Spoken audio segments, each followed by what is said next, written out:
It's the most wonderful time of the year, and what better place to celebrate the holiday spirit than in the city where Will Ferrell wore tights, Arnold Schwarzenegger chased toys, and Macaulay Culkin did that thing with his face. Yes, New York City, the city that never sleeps, at least until it's hit by a devastating disease that leaves thousands wheezing, limping, and tucked up into bed. Dying. That's the situation in Massive Entertainment's The Division, which puts you and a squad of 4 in an infected, crumbling, mid-apocalyptic New York City, which is dynamic, connected, and ever-evolving. If you want to get caught up to speed on the project, I'd recommend checking out a video I made a few months ago. I'll put it on the screen so you can go watch it. No, seriously, I can wait.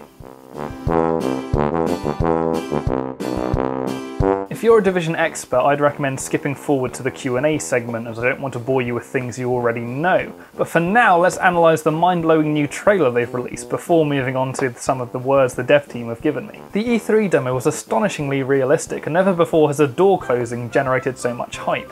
But it's for a good reason too, because that door just closing summed up so much of Massive's technological expertise and attention to detail. And this is all supported by a dynamic, robust engine, and it starts with the visuals. Layered on top of high-definition textures and expertly crafted models, the volumetric real-time lighting lets the city shine in the lights or fester in the shadow. A full day-to-night cycle allows the city to change from a terrifying unknown pit of darkness to a slightly less terrifying illuminated battleground. And the weather too will change minute to minute. The E3 showdown could have been played with or without snow. In fact, I'd like to imagine that eventually you'll be able to dive in and mod the PC code so that you can change the weather at will, like Frozone from The Incredibles.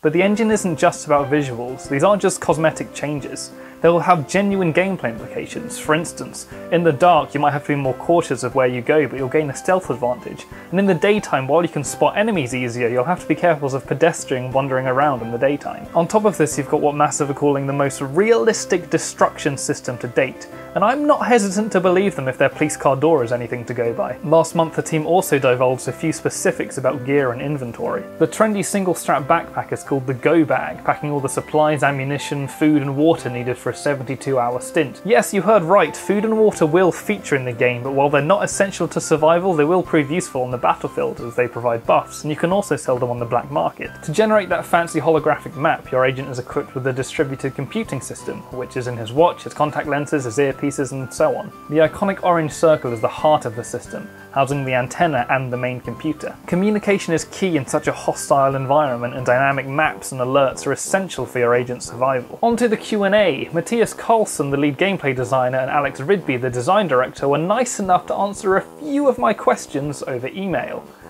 I know, I can't quite believe it either. But their answers have given me quite an insight into how they're creating the game, and the full answers are available on a website, so go over there if you want to comb through the details. Firstly, I asked how they were realising the most realistic New York City that's ever been done in the game. Matthias said that they wanted to create a real New York City, and New York City is very diverse, and they wanted all the players to experience the different districts and streets and areas within the game. So what they've done is they've collected a huge amount of reference data from pictures, from videos and sound recordings. They've even created mathematical resonance models of each street, so wherever you go, all the sounds will reverberate in the right way. I also wanted to know a little more about mission structure, about how open-ended the approaches will be and how you can interact with your team. Axel, the design director, told me that players are completely free to decide who they want to be and how they want to play. Through different equipment, skills and abilities, you'll have a wealth of choices, from barging in the front door to laying traps to staying at a distance and picking off enemies. Agents will be able to swap their skills on the fly too, so not only will you be able to adapt as the battle evolves, but you'll be able to coordinate your strategy with your team incredibly efficiently. But clearly what the team are most proud of and what they're finding most challenging is building this deep and expansive world in a reasonably sized game. Matthias said that's exactly why they built the Snowdrop engine, so that they can, quote, build this vast, diverse and dynamic world in a very efficient way. In a previous community Q&A, Ryan Barnard said that the open world is personalised to you and your group.